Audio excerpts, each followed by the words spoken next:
La tercera cumbre latinoamericana de facilitadores grupales llega gracias a Asociación Civil Libérate, líderes en desarrollo personal, patrocinado por Facilitadores Asociados y auspiciado por Cartas Dinámicas.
Poquísimo generosa, arrogante y también es complicada y agresiva.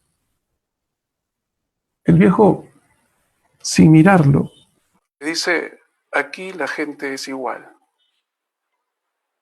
El viejo sigue descansando y el caminante, un poco extrañado, continúa su camino. Una hora después, aparece otro viajero, se le acerca al viejo, estamos en el mismo cedro, en la misma entrada del pueblo, en el mismo caminito de tierra, llegando a un lago, y le dice, señor, ¿qué tal? ¿Cómo está? Buenos días. Quiero hacerle una pregunta. Soy un viajero también. Seguramente conoce muchos, pero ya dejé el lugar donde vivía antes y ahora quiero vivir en otro espacio. Y se me ocurre que me puedo quedar y vivir acá. ¿Ah? Me parece bien. Pero antes quisiera hacerle una pregunta. Me inquieta saber cómo es la gente de acá. Porque allá de donde yo vengo, la gente es súper positiva, es generosa, es sencilla, es gente emprendedora, cariñosa, ¿me entiende? El viejo lo queda mirando, le hace una venia y le dice, aquí la gente es igual. El hombre que estaba sentado al lado del viejo, una vez que el caminante se va, le dice, oye, ¿cómo es posible que hayas dado la misma respuesta a dos preguntas tan diferentes? El viejo le dice en realidad, en lugar de estarte preguntando cómo es que la gente te va a tratar, ¿por qué no te preguntas mejor cómo es que tú los vas a tratar a ellos? ¿Quién va a ser el de la primera acción? En resumidas cuentas, cómo me comporte yo con ellos. Ellos también, en general y a la larga, se portarán igual conmigo. Es fácil de decir. Si tú llevas la educación como bandera, le decía el viejo al otro, más joven, pues esa bandera flameará para ti en cualquier lugar al que tú llegues. De otra palabra, hay que quedar en lo siguiente. Este es un axioma de la comunicación, mis queridas amigas, mis queridos amigos. Siempre es bidireccional. O por decirlo de otra forma, lo que tú das, también recibes. ¿No? ¿Cuál caminante, entonces, es aquel que tú pretendes ser? ¿Creen ustedes que la facilitación grupal y creen en nosotros como facilitadores grupales que somos, agentes de cambio. ¿Somos agentes de cambio? ¿Te consideras un agente de cambio? ¿Para qué comunicamos nosotros los facilitadores? ¿Para contagiar emociones? ¿Para decirle al otro que estoy de su lado? ¿Para motivarlo a que genere un cambio en sí mismo y este cambio contenga un efecto multiplicador que llegue a mucha gente más? Somos agentes de cambio. Partimos exactamente, ¿sabes de dónde? De lo que tenemos en ese grupo al que hemos sido convocados. Partimos de lo que hay en ese grupo, partimos de lo que hay en la persona que desea cambiar. Y la persona tiene aspectos que desea cambiar y ves aspectos que no. Entonces, cuando la persona se dé cuenta con tu ayuda o tú te des cuenta de cuáles son los aspectos que la persona y el grupo puede cambiar, sobre esos aspectos vamos a trabajar, sobre los aspectos susceptibles a lo que ofrecemos. Mi nombre es Eduardo Ponce, soy de Cusco, en Perú, y estoy encantado de ser parte de este movimiento de cambio llamado CUNLAF 2020 y feliz de hablar un poco acerca de la eficacia de la comunicación en los procesos grupales. Gracias por estar aquí, todos ustedes. Vamos al punto ahora. ¿Qué es comunicación eficaz? Me gustaría hasta que levanten la mano. ¿Cuántos de ustedes han escuchado esta famosa frase, comunicación eficaz, comunicación eficaz, comunicación eficaz por aquí, comunicación eficaz por allá? Es un término bastante popularizado, pero al mismo tiempo está muy restregado, ¿sí? Se ha dicho tanto comunicación eficaz, se ha hablado tanto de diferentes maneras de la comunicación eficaz, que al final la comunicación eficaz parece siendo todo, o parece estar en todo, y finalmente parece estar en nada, ¿no? Presente en todo tipo de junta, jornada y conversación, pero aplicada muchas veces en nada. Vamos a romper algunos conceptos. Vamos a ir entonces en esta oportunidad de lo general a lo específico y vamos por partes. ¿Ok? Vamos por partes. Esto es, digamos, algo de filosofía de lo que voy a hablar de la comunicación eficaz. Entendámoslo y recibámoslo con cariño también.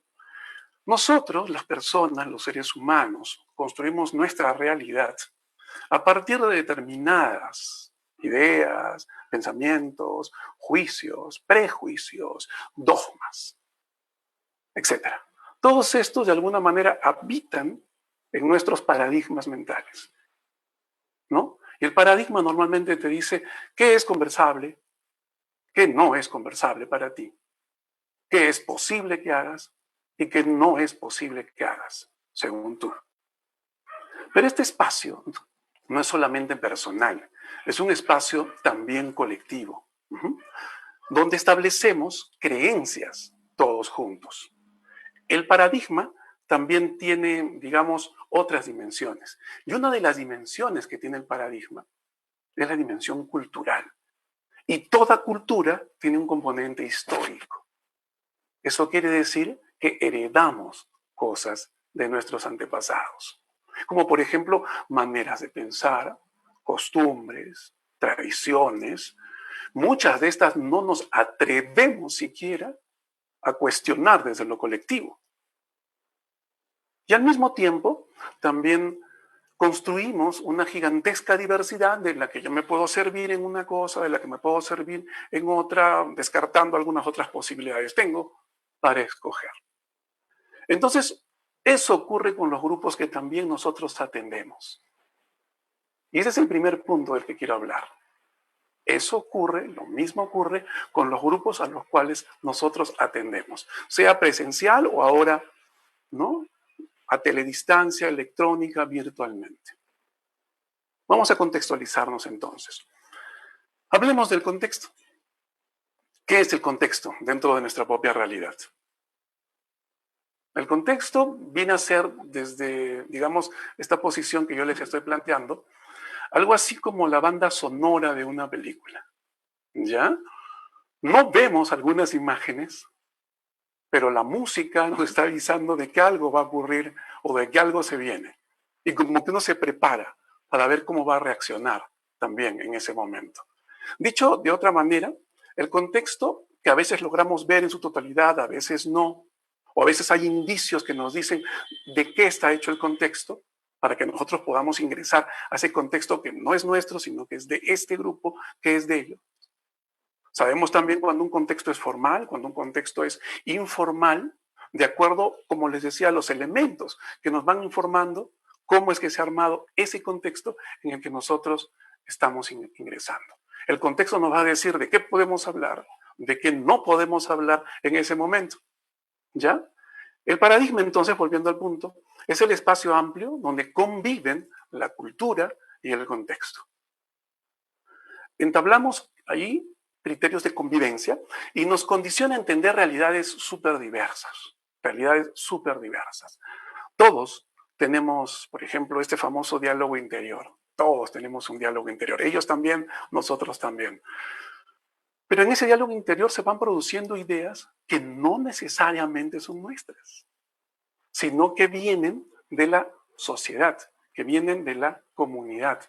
Entonces, sí podemos facilitar, pero tenemos que respetar el espacio donde estamos y el grupo a donde nos dirigimos. Podemos cuestionar muy respetuosamente algunas creencias. Me puedo dar cuenta que están aflorando en ese momento, pero no puedo irme de ninguna manera, y esto lo sabemos, contra la persona. Voy a la creencia, no voy a la persona. Esa es la distinción sutil, que es la que marca la diferencia en los procesos de transformación. Voy al punto, no voy contra la persona. Entonces, desde el juego, desde las dinámicas, desde la reflexión, desde la colaboración de la sabiduría del grupo, se puede cuestionar el status quo y podemos reescribir la historia de ese espacio, de ese grupo. Y podemos al mismo tiempo entonces, al reescribirlas, crear sucesos de evolución social, de evolución colectiva. ¿Ok? Recordemos, por ejemplo, este es un ejemplo sencillo de entender, y lo veía en un video ayer, que los grandes cuestionadores son los que transforman el mundo.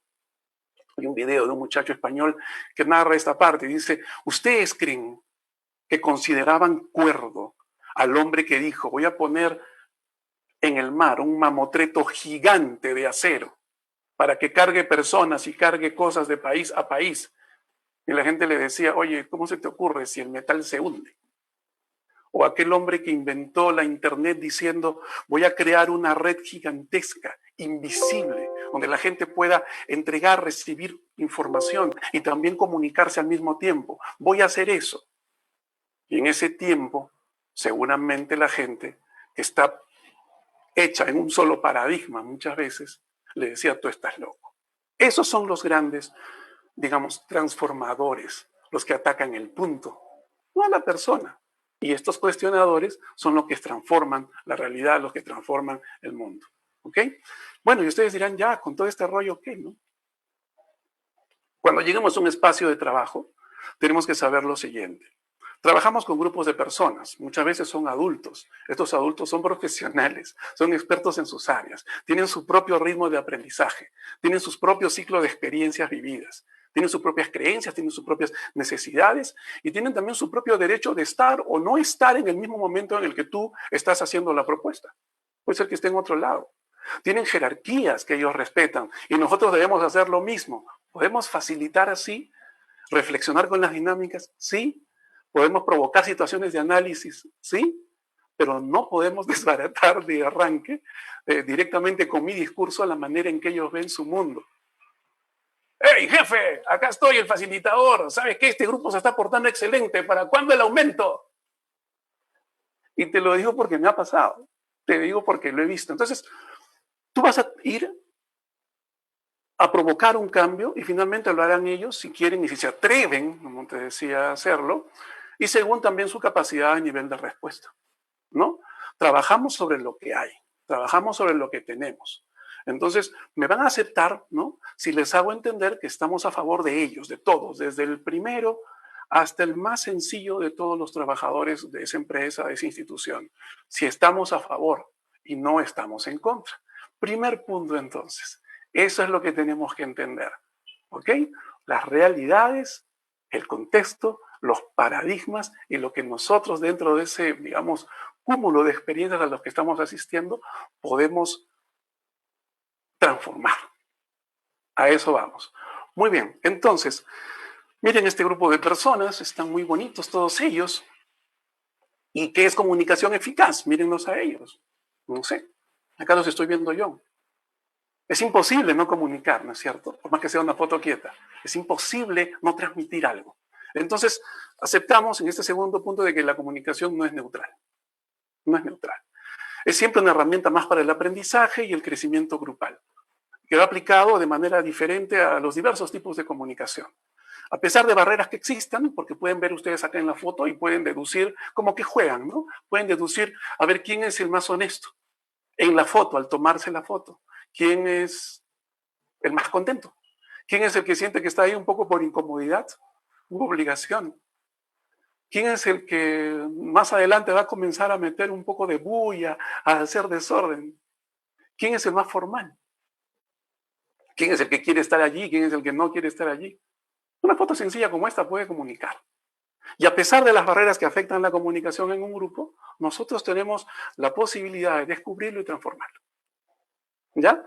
Les ayudaremos a entender que los procesos de comunicación que se dan a nivel interno, o sea, intrapersonal, son tan importantes como los niveles de comunicación que se dan de manera externa con otras personas o interdependiente con un grupo de trabajo, incluyendo en esa parte el cómo expresar y el cómo recibir críticas incluso. ¿Ok? Comprenderán también, supongo yo, en nuestro trabajo, que tiene que ser un trabajo sostenido, la importancia de escuchar en estos procesos de retroalimentación y también cómo trabajar con estos mismos, digamos, discursos de retroalimentación que nos han dado en nuestra cotidianidad. Y también podemos hacerlo con música, con risa, con narración oral, con cuentos, con historias. Aquí están los amigos que nos han servido de ejercicio. Muchas gracias a ustedes. Continuamos. La cognición social, entonces, que es otro punto que vamos a hablar ahora, y con esto estamos terminando esta primera parte, es un conjunto de procesos cognitivos y emocionales, ¿no? El reconocer al otro y el reconocerse como parte de un grupo, mediante los cuales interpretamos, analizamos, recordamos, empleamos la información sobre cualquier mundo social. Lo que pasa es que la cognición social hace referencia a el comportamiento mío y al comportamiento de los otros en entornos sociales. Y cómo nosotros le damos sentido, cómo interpretamos toda esa información y al mismo tiempo emitimos comportamientos en base a ello. Tú estás parado delante de un grupo, estás analizando al grupo antes de empezar en una situación presencial. Lo que pasa es que yo me dediqué mucho al outdoor. Entonces estás viendo al grupo y más o menos vas a ver cómo es que vas a poder entrar, ¿no? Con carisma, con cariño, con motivación dentro de ese grupo. Además, ya tenemos cierta experiencia y podemos manejar, digamos, el grupo desde cualquier tipo de situación, esté a favor nuestro o no esté a favor nuestro. Tenemos el comportamiento listo para pulirlo en el determinado contexto que se nos presenta. Es decir, con cognición social nos referimos a nuestros pensamientos acerca de las relaciones sociales que hemos tenido durante toda nuestra vida. Ponte a pensar con cuántas personas te has relacionado, con cuántos grupos. Eso, lo que ha creado a ti en tu cerebro, es un comportamiento diseñado para cierto tipo de personas y diseñado para cierto tipo de realidades. Y eso, de alguna manera, a medida que avances, determina también tu conducta futura en el nivel social. ¿Para qué sirve entonces todo esto que acabamos de decir? Somos capaces de interpretar entonces las emociones de otras personas, ¿sí? Somos capaces de sentir un poco cómo está la energía dentro del grupo. Puede estar alegre, puede estar triste, algunos pueden estar obligados en un grupo, siempre hay de todo. ¿Qué vamos a hacer? Ponernos un poco en su lugar ante esta determinada situación para saber qué está pensando la persona, cómo va a reaccionar la persona ante mis primeras palabras, y es que va a evaluarnos también si decimos o no algo apropiado en el inicio de nuestra presentación. A eso le llaman lo que vemos en la imagen, ¿no? Empatía. Nosotros somos la compañía como un mediador entre ellos. Alguien que entiende no solamente a una, alguien que entiende a todas las partes de ese grupo. Y de esa manera conseguiremos, ojalá, un grupo más consciente del valor de su felicidad para iniciar procesos de cambios y, bueno, ojalá elijan también el cambio como una opción permanente. ¿Qué aportamos nosotros? Dinámica, reflexión, hacerles conocer que su adaptabilidad al cambio es concreta, que sí existe, los llamamos a la acción, los preparamos emocionalmente desde mi experiencia, desde su experiencia, y también tenemos que tener claro el tema del que vamos a hablar, ¿no? Si vamos a hablar de repente de liderazgo, yo tengo que tener claro el concepto de eso, etc., etc., etc., con cualquier otro tema que me corresponda. Siempre la gente debe estar consciente de que puede ser feliz. Y eso también lo trabajamos nosotros. Muy bien. ¿Cuáles son las habilidades a desarrollar en el nuevo milenio según muchos expertos y estudiosos? Son 3. La creatividad, para lo cual yo tengo que estar preparado.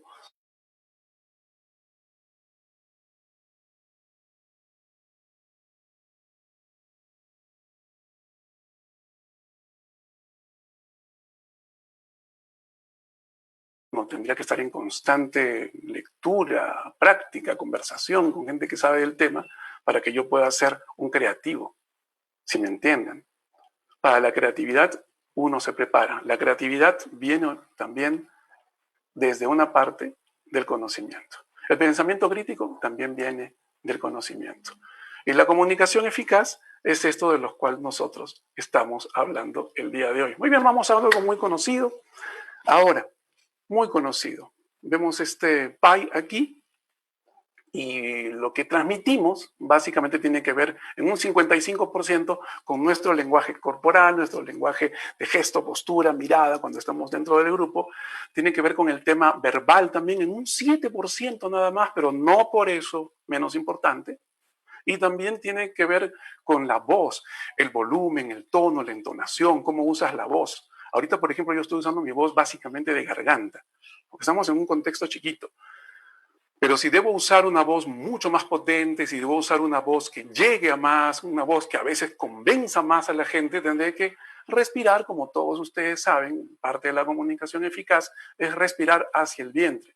A veces cuando les decimos a las personas, respira profundo, la gente hincha el pecho, respira profundo, inflan el pecho. En realidad, cuando tú ves a un niño chiquito que se te acerca, y viene corriendo, ¿no? Ha corrido por todos lados, se te acerca el niño chiquito, 3, 4 años, viene corriendo, se te agarra del pantalón, de la pierna y te dice, no se ve ahorita, pero papá, estoy cansado. Y el niño, si tú ves, está respirando todo hacia el vientre. Esa es la respiración correcta. Después no sé por qué aprendemos a respirar mal. Entonces la respiración correcta nos lleva a respirar hacia el vientre. Entonces, yo respiro hacia el vientre y puedo tener en el tema de la voz un mejor manejo, puedo jugar con otras inflexiones, puedo decir más fuerte las cosas sin necesidad de gritar, ¿no? No hay que gritar, hay que decirlas fuerte, sí, no gritar, porque hay un grupo grande que te está, digamos, recibiendo las consignas.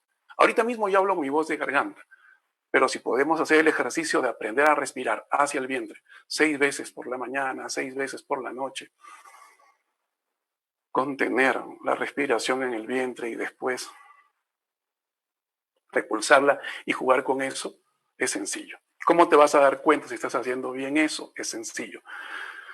Cuando tu aire va al pecho, a la hora de soplar, sale frío. Pero si tú pones el aire en el vientre, pones el aire en todo este lado del plexo, en el diafragma, el aire que expulsas es más tibio. Y juegas con eso hasta aprender a manejar mejor tu voz. Todos nacemos con nuestra voz, pero obviamente podemos mejorar. Entonces está 55% lo corporal, hay que cuidar mucho eso, porque la parte del cerebro, por decirlo así, ya vamos a escuchar, no vamos a ofender a nadie. La parte del cerebro que miente, a veces, no está asociada a la parte del cerebro que no miente. Entonces, cuando va a salir una mentira por nuestra boca, el cuerpo va a ver la manera de evitar que eso ocurra y va a transmitir cierto movimiento, va a transmitir cierto gesto que dice, oye, no estamos seguros de lo que estamos diciendo, estamos mintiendo. El 7% son palabras y la voz es en un, digamos, 38%. Vamos a hablar entonces ahora de la verbalidad, ¿ok? La verbalidad tiene que ver con la construcción lógica de tu argumento, de tu discurso, de lo que vas a decir en comunicación eficaz, en facilitación de procesos grupales. Tiene que ver con la construcción lógica de tu argumento, ¿ok? La palabra, es cierto, es solo un mapa de la intención comunicativa, es un mapa, y como todos sabemos, el mapa no es el territorio. Sin embargo, la palabra marca. Por ejemplo, la palabra unidad no provoca ni va a generar unidad en el grupo. Sin embargo, aquel que no conoce el significado de esa palabra nunca la va a tomar en cuenta. ¿No es así? Y ahí vienen procesos interesantes de lenguajes de comprensión y lenguajes de expresión. Yo puedo comprender el significado de la palabra solidaridad. Yo te lo pregunto a ti, tú me lo dices. ¿Qué significa la palabra solidaridad? Tú de repente lo vas pensando por dentro y dices, sí, sí entiendo lo que es la solidaridad. ¿Ya? Ahora te digo, exprésame lo que significa solidaridad con tus palabras. Si ya sabes lo que significa solidaridad, exprésame el significado de la palabra solidaridad con tus palabras. Y allí surgen una serie de situaciones. Bueno, entonces lo que tienes que hacer básicamente será informarte de qué significa la palabra solidaridad. Yo siempre he preferido buscar la etimología, por ejemplo. Si vas a decir algo, busca la etimología de esta palabra. La solidaridad viene de insolidum, que significa sólido, uno solo. ¿Y qué más significa solidaridad? Es, digamos, adherirse temporal o efímeramente a la causa de alguien más, a la causa de otros, ¿no? Ser parte de la causa de otros, pero sólidamente durante un tiempo determinado. ¿Eso ocurre en la vida? Sí ocurre, ¿no? A veces vienen, no sé, pues las campañas en las empresas, qué sé yo, navideñas, y todos se unen, construyen, van, reparten, hacen el trabajo solidario. Y bueno, eso tiene un tiempo y después obviamente que vuelve a seguir hablando de la solidaridad para que la sostengan durante un tiempo más. Y en la vida puede haber muchos ejemplos como ese. Entonces hay un lenguaje de comprensión y hay un lenguaje de expresión en la verbalidad. Y eso es fundamental en la construcción lógica de tu argumento, que se entienda todo lo que dices. Ok, hay que ser explícitos entonces, porque desde nuestra perspectiva y de nuestra experiencia, nosotros reaccionamos de maneras distintas a los estímulos orales, ¿ya? O a un estímulo exterior. No, esa es la experiencia. ¿Y qué es la experiencia? No es aquello que me pasa. La experiencia no es aquello que me ha ocurrido solamente. La experiencia es aquello sobre lo cual yo he reflexionado. Por eso nosotros llamamos experiencias a los grupos. Se reflexiona sobre lo que ocurrió.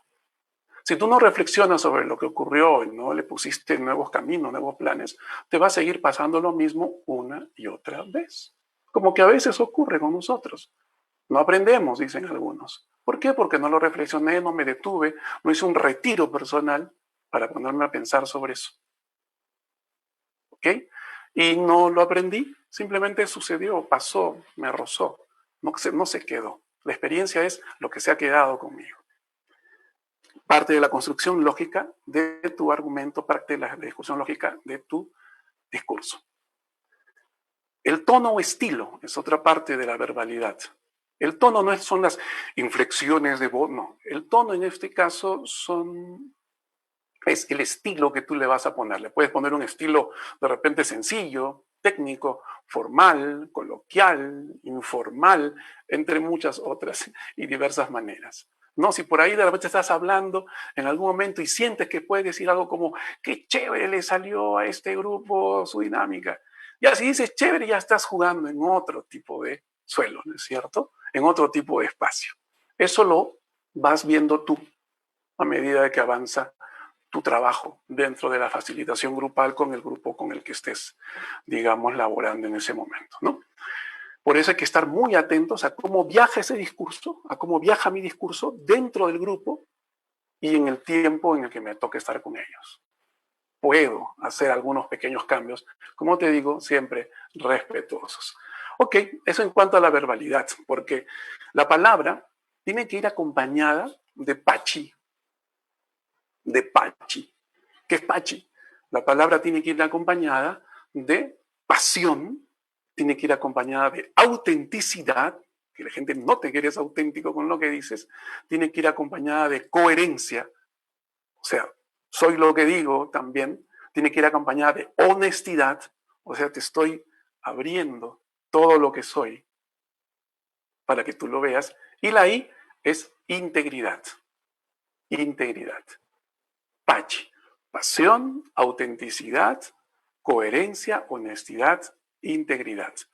Eso significa hablar con cariño, hablar con determinación, pero no hablar con sumisión ni pidiendo permiso para hablar. Hemos venido, ay, te lo digo porque lo he visto.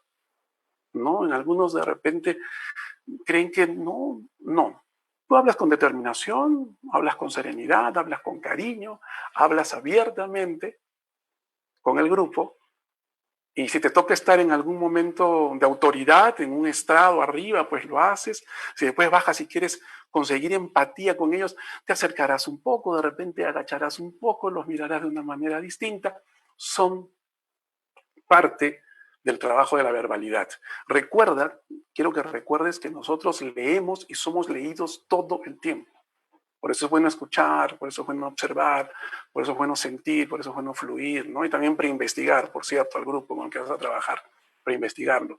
Entonces, cuando hacemos el habla con cariño, con Pachi, estamos creando un hábito en nosotros mismos y se lo estamos transmitiendo a ellos. Y este hábito es que si tú hablas con Pachi, que si tú hablas con cariño, que si tú hablas con pasión, con autenticidad, con coherencia, con honestidad, con integridad, ya no te permite hablar ni te permite juzgar a nadie a partir de tus prejuicios. Cuando uno utiliza Pachi, fuera prejuicios. ¿Ya? Muy bien. En el siguiente punto, en el tema de la paraverbalidad, en lo paraverbal, aquí entra la voz, y aquí está lo que les estaba hablando, ya me adelanté. Entra la fluidez verbal, ¿no? La capacidad que tienes de hablar, de utilizar el léxico. Entra la velocidad, a qué velocidad estás hablando, más lento, medio, más rápido. Entra la claridad, mira, entra la claridad, ¿no? Y la paraverbalidad solamente es parte del, digamos, 38%, pero mira todo lo que tiene aquí, ¿no? Parte de la claridad, parte del tiempo de habla, si vas a dar una orden demasiado larga, una consigna muy larga, o va a ser algo más bien breve, si va a haber pausas, si va a haber silencios, ¿no? Tienes que utilizar, las pausas son de dos tipos, ¿no? Hay una pausa fisiológica, es que el cuerpo me obliga a pausar para respirar, otra vez y seguir hablando, esa es la pausa fisiológica, y está la pausa significativa, que es cuando yo detengo, hago un silencio y paro, hago una pausa para comunicar algo que quiero que me escuchen. Por ejemplo, la vez pasada, en la inauguración de Juegos Deportivos aquí en Cusco, Perú, un coliseo donde entran aproximadamente 10,000 personas, pero está hasta la mitad, completo por chiquitos de 14, 15, 16 años de tercero de secundaria hasta quinto de secundaria aquí en Perú. Y todos representan a sus colegios, hay 24 colegios. Y todos los niños de tercero, estamos hablando de aproximadamente entre 4 y 5,000 jovencitos. En ese momento entras y les vas comunicando cosas que ellos quieren. ¿Cómo están? Te dicen, estamos bien. ¿Cuál es el colegio más bonito que ha venido el día de hoy? Y comienzan a responderte, ¿cuál es el colegio que tiene la mejor barra? Y comienzan a tocar sus tambores, comienzan a soplar sus cornetas. ¿Cuál es el colegio que hace más bulla en este momento? Los quiero escuchar a todos y comienzas a jugar con ellos. Y comienzan a gritar y se convierte en un griterío. A ver, si saben esta canción, vamos conmigo. Y les pongo una canción que está de moda, el DJ está para eso allá atrás. Y comienza a jugar conmigo.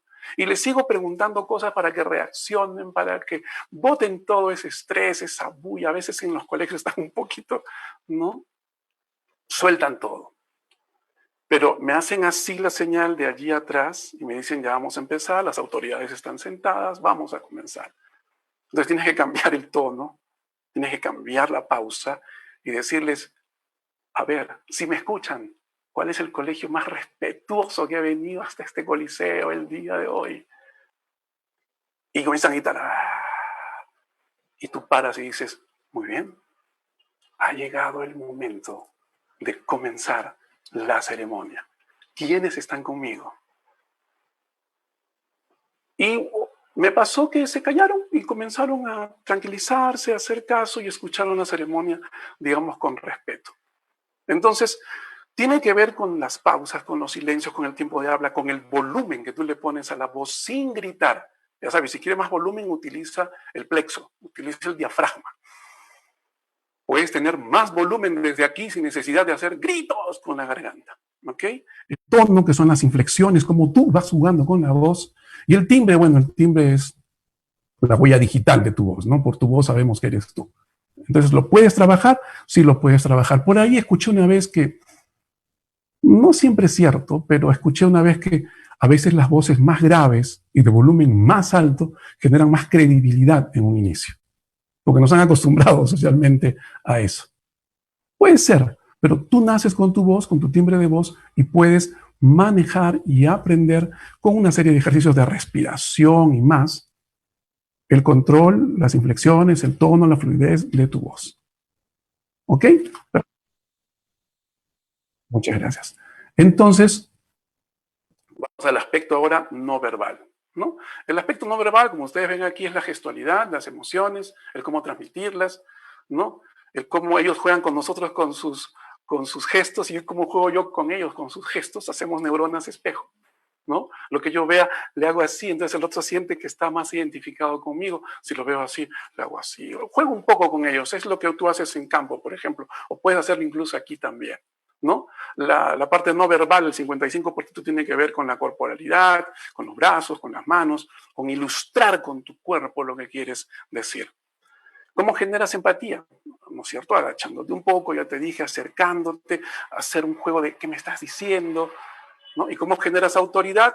Básicamente separándote un poco, levantando un poco más el cuerpo, erguido desde un podio o un escenario más alto y puedes hablar con esa voz que da pausa. Eso, todo eso es trabajo de un facilitador. Aquí vemos gestos, vemos corporalidad, que si bien a veces no la podemos entender, los lenguajes no verbales a veces no los podemos entender claramente, pero si vienen acompañados de palabra, de presencia, de voz, de dirección, sí se entienden completamente. Y ya te dije, ¿no? O sea, la parte del cerebro que miente con la parte del cerebro, o que no dice la verdad, o que quiere esconder algo, no está asociada a la parte del cuerpo que no quiere mentir, no quiere dejar de decir la verdad. Por eso se producen a veces estas cosas que, bueno, entonces es mejor ser coherente en ese sentido. ¿Ya? Muy bien. Y aquí cerramos esta parte, esa segunda parte, con la arquitectura del comunicador. La arquitectura del comunicador, uno, tiene que ver con la estructura de la sesión que vas a preparar, ¿no? Recuerda que tu rol comprende hacer comprensible, o mejor dicho, tu rol se refiere a hacer comprensible lo complicado, vivencial lo teórico, lo difícil lo hacemos fácil, por eso facilitamos las cosas. Tu sesión puede tener una entrada, una adquisición de conocimientos, transferencia de saberes, una aplicación o cómo ellos van a trasladar a su vida lo vivido, lo liberado en ese momento. Y finalmente tú generas una evaluación final con reflexiones y de tu propio trabajo también. ¿Por qué pongo esta imagen aquí? Porque tiene que ver con cómo nos comportamos de acuerdo a cómo recibimos un mensaje, cómo lo emitimos. ¿Ya? El emisor en la parte azul, primero está aquí lo que pienso. Después está lo que sé decir, porque mi vocabulario, mi preparación me permite decir algo. Y finalmente lo que digo. A veces hay un conflicto entre el lenguaje de expresión, lenguaje de comprensión, ya les expliqué eso. El emisor, por su lado, plantea lo que oye, ¿eh? ¿Qué dijeron? Lo que escucha, lo que deja ingresar, lo que comprende de eso que escucha, lo que acepta de eso que escucha. No te acepta todo lo que tú le dices a veces, como puede estar ocurriendo ahora mismo. Lo que recuerda después y lo que logra asociar, ¿no? Lo que acepta de eso, de ese cambio que tú le has propuesto, lo que logra recordar y lo que logra asociar para recordar lo que tú le has dicho, el mensaje, y finalmente lo que pone en práctica. Entonces, como hay una degradación, tú tienes que ser preciso en tu arquitectura, en tu sesión, a la hora de decir las cosas y hacer las reflexiones y dar las consignas. Entonces, la dimensión de la comunicación eficaz tiene que ver con siempre al final un llamado a la acción, ¿no? Tenemos una estructura, tenemos un contenido, tenemos la forma en cómo se entrega, eso ya se los he explicado, y tenemos que alinear lo gozado por este grupo con sus vivencias.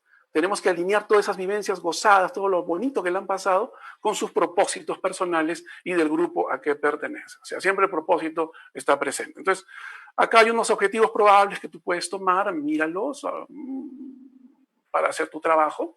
Que un grupo tome rutas claras, mejorar la comunicación, ampliar la participación, incorporar los nuevos valores de liderazgo dentro del grupo, hacer emerger la sabiduría del grupo, facilitar procesos emocionales, ser capaz de ver al grupo como un maestro, ¿no? Del propio crecimiento personal, del propio desarrollo personal. Son algunos objetivos probables que tú puedes utilizar entre muchísimos otros más. ¿Ok? Bueno, entonces estamos bien, estamos tranquilos. Hay cosas que ya sabemos hacer, hay cosas que tenemos de repente que aprender todavía, hay cosas que nos gustan, no tenemos la obligación de crear, tenemos la obligación de hacer. ¿Ok? Entonces, para algunas cosas estamos listos, para algunas cosas estamos listos y para algunas otras cosas tenemos que prepararnos. A ver, si yo les digo, por ejemplo, a ver, con los que estén conmigo en este momento, les voy a decir así. Miren todo, miren mi mano acá, miren mi mano aquí, por favor, todos me van a saludar, escúchenme, todos me van a saludar, ahorita mismo están pilas, me están mirando, todos me van a saludar con el índice de la mano, todos me van a saludar con el índice de la mano, todos me van a saludar con el índice de la mano. Puede ocurrir que algunos me han seguido levantando el pulgar y no el índice como se los dije, ¿no? Puedes probar con un juego tan sencillo como este. ¿Cuánta gente está acostumbrada más a su parte visual que a su parte auditiva?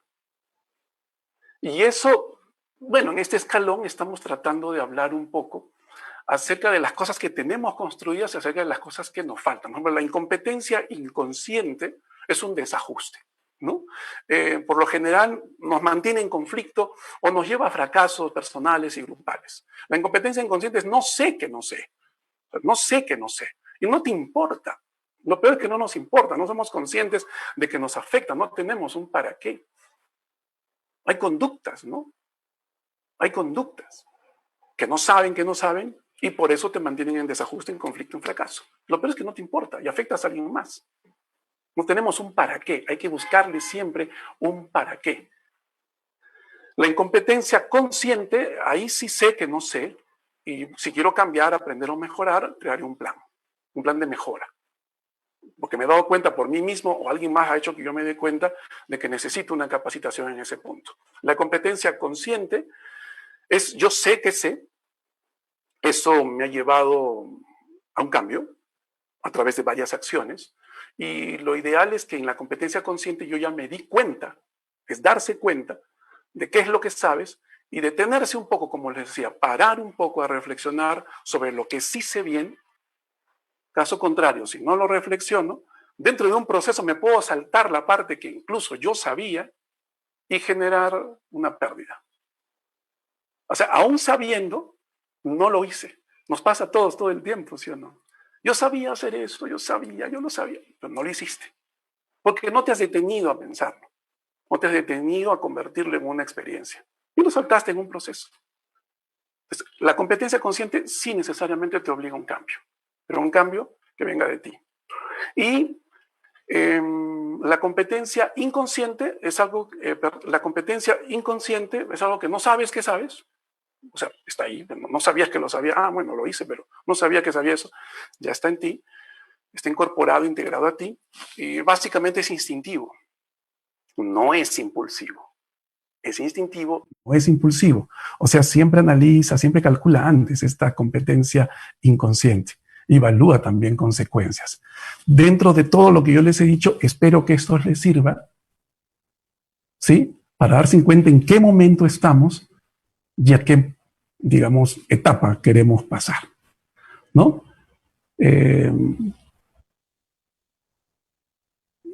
Me quedan 5 minutos y lo que quiero es contarles algo.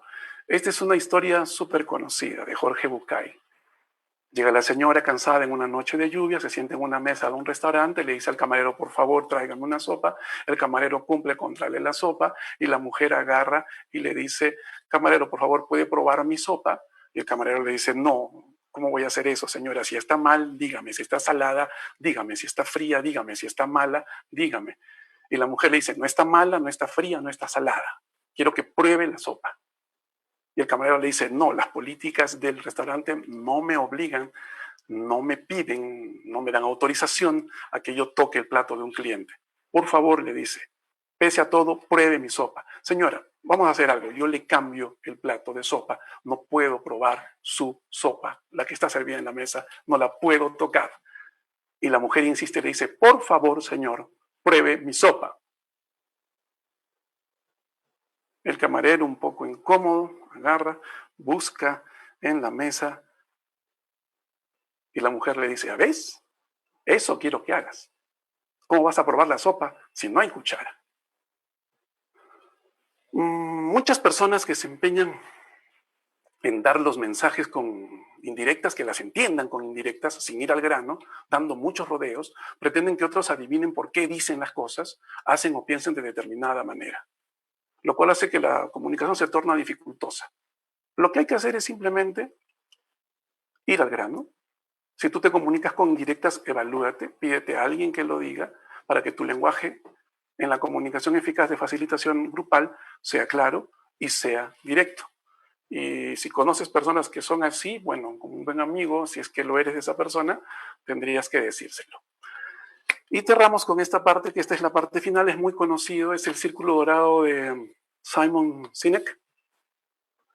Y este caballero lo que creó fue la manera de entregarle un mensaje a otras personas, no yendo de afuera hacia adentro, sino yendo de adentro hacia afuera en nuestras capas cerebrales, ¿no? El what sería la parte externa, el cerebro, digamos, neocórtex intelectual, ¿no? El how, el cómo sería la parte límbica, la parte emocional, y el why sería la parte interna, la parte más primitiva del cerebro, que simplemente actúa por conducta, ¿ok? Entonces, lo que tú tienes que hacer para, digamos, sostener tu discurso con comunicación eficaz dentro de un proceso de facilitación es de preferencia partir del por qué haces algo, el cómo lo haces y el qué es lo que haces. Todo el mundo lo hace al revés, todo el mundo habla de qué es lo que hago, a veces ya rara vez habla de cómo lo hace y muy rara vez habla de por qué lo hace.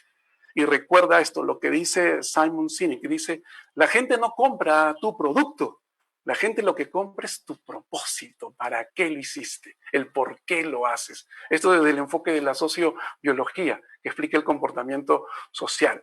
Entonces, que quede claro, ¿para qué quiero ser un facilitador? ¿Para qué quiero ser un agente de cambio? ¿Qué es en lo que quiero servir? ¿Solo porque es mi naturaleza o hay algo más? ¿Para qué quiero estar haciendo esto que hago? ¿Cómo te voy a comunicar lo que quiero? ¿De qué me sirve lo que sé y lo que no sé? ¿De qué me sirve lo que tengo y lo que no tengo? ¿De qué me sirven mis recursos con otras personas? ¿Y cuáles son mis procesos? ¿Y cuáles son mis recursos a utilizar dentro de un grupo? Y finalmente dirás que he venido a darte, qué es lo que yo te ofrezco. Entonces, para que creas que el cambio es posible, deben estar todos presentes aquí y ahora, presentes, aquí y aquí, presentes, para transformar sólidamente. Tú eres el que necesitamos, le puedes decir, para avanzar. Le dices, lo haremos en equipo, así lo haremos. ¿Cómo? En equipo, porque valemos igual y valdremos más.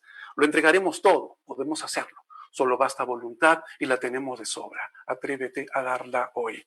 Yo soy solo un medio, tú, el facilitador. Aprovecha la oportunidad. ¿Quieres resultados? Trabájalos. ¿Quieres ver cosas concretas? Hazlas. Que el único producto que tendrás hoy será tu esfuerzo convertido en conquista, en posibilidad. Eso tendrás hoy. Y para eso estoy aquí. Y le dices, lo hacemos, lo hacemos. Muchas gracias, Libérate. Muchas gracias, CumLab 2020. Muchas gracias a ustedes. Y desde Cusco, Perú, Ciudad Imperial, un abrazo muy grande. Se les quiere a todos y éxitos mil, porque podemos.